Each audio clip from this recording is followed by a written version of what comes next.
What is this chirping noise? Is it bad? Something's not good in here. Hey YouTube family, Dad Who Does here. Today we're replacing the idler pulleys and the tensioner pulley on this 2011 Jeep Compass. Customer states that it's squealing really badly from the belt. And I said, yes dear, I'll get right on that. So about 8 months later, my wife got frustrated with me, waiting for me to get around to fixing this, and she just went ahead and without asking took it to Lamb's Automotive here in Austin, Texas. $450 later, they did a whole bunch of nothing. I can't tell what they did. I can clearly see there's 2 new idlers on there, no new tensioner, and it's still squealing like a mother. All I can say is thanks so much for the privilege of letting us loan you our car for 3 days and work on it for 3 days and giving it back to us in the same condition that we left it. Here's what the car sounds like after Lamb's Automotive fixed the problem. This thing is still ticking so bad. You know, I mean, how can you say you fixed anything when it's just so loud? So I guess I'm gonna have to fix it myself. Coming up.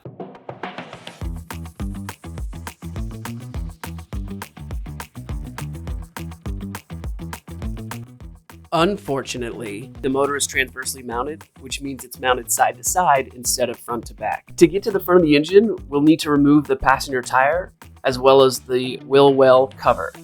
It's a 3/4 inch or 19mm socket to remove the lug nuts on the wheel. And once the wheel is off, support the car with the jack stand. I said support the car with a jack stand. Ugh. For the wheel well splash guard cover, there are 4 bolts where the front bumper connects.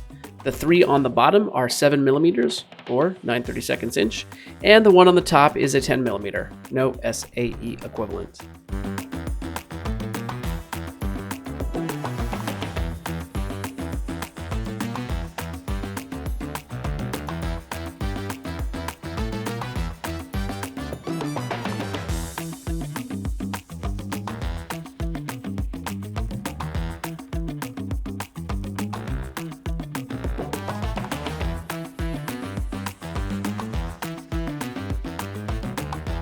All right, and then lastly, there are going to be 2 clips on the inner liner that you got to take off. One here, and then one very up next to the shock. Gotta see it right there. So here's our belt routing diagram and the belt itself. The thing to note about this kit is there are 2 sizes of idler pulleys. Now the top pulley is the smaller pulley, and the bottom pulley in this diagram is the larger pulley. And finally, the tensioner goes here. Okay, so let's go over the actual placement. I'm gonna start from the top here, but honestly, there isn't much to see. It's gonna be much easier to point out everything from down below, but you can already see some of the parts that we are gonna be replacing. So like that right there is gonna be our tensioner, and right above that is our pulley, one of 2. But let's actually get under the car. All right, so you can see right here is one of our pulleys, and then right above that will be our actual tensioner. But yeah, right up there will be one of 2 pulleys, tensioner, pulley. It's kind of in a 3 stack there, which is actually quite nice to find. But let's actually get started with taking these off. And now we're going to remove the belt, starting by twisting the tensioner with a 16mm socket counterclockwise. And as I'm pulling off the belt, I notice that the lower idler is wobbling like crazy. Oh, that's probably my issue right there. Oh my God, what the f***, Lamb's Automotive? That's probably the issue. Well, that's gonna be the last time I take my car there. Well, let's take that pulley the rest of the way off.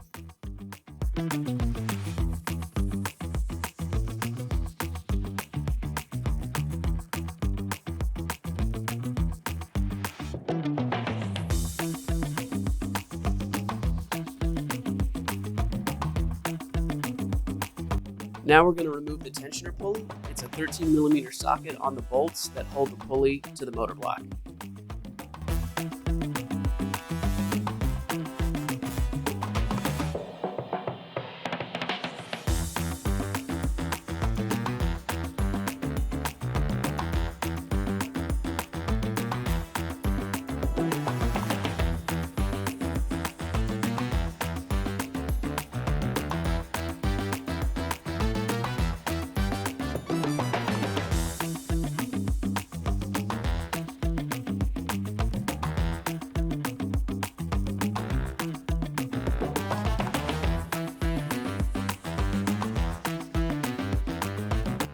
This is from the bottom looking up. We're gonna slide the tensioner in between the gap here, but gravity is fighting me and it keeps wanting to fall back down.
Okay, it's a nice and cold morning, lots of dew on the windows. This is when the belt usually squeaks, so let's see if we fixed it.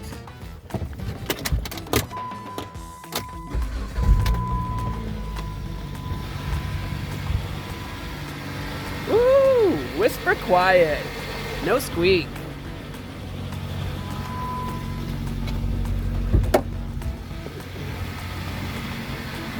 Okay.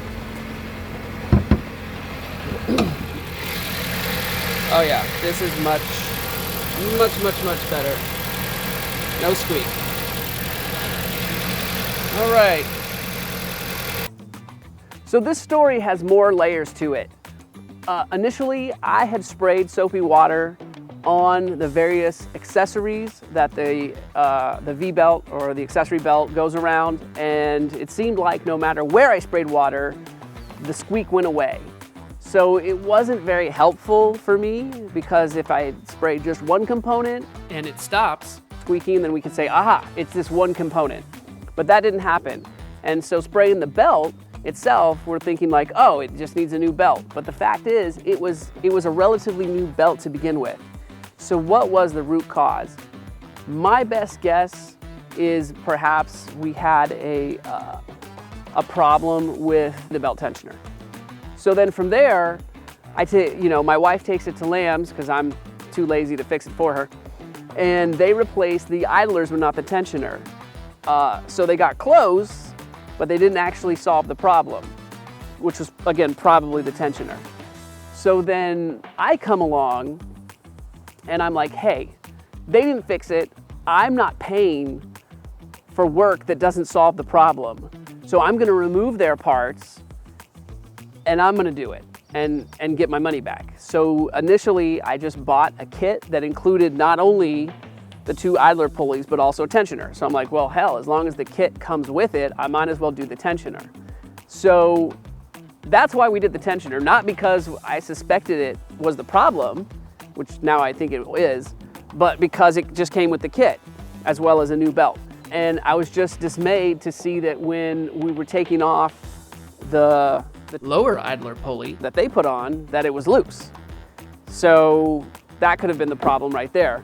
But in the end, I was able to take off their components. And by the way, one of their pulleys was the same size as the other.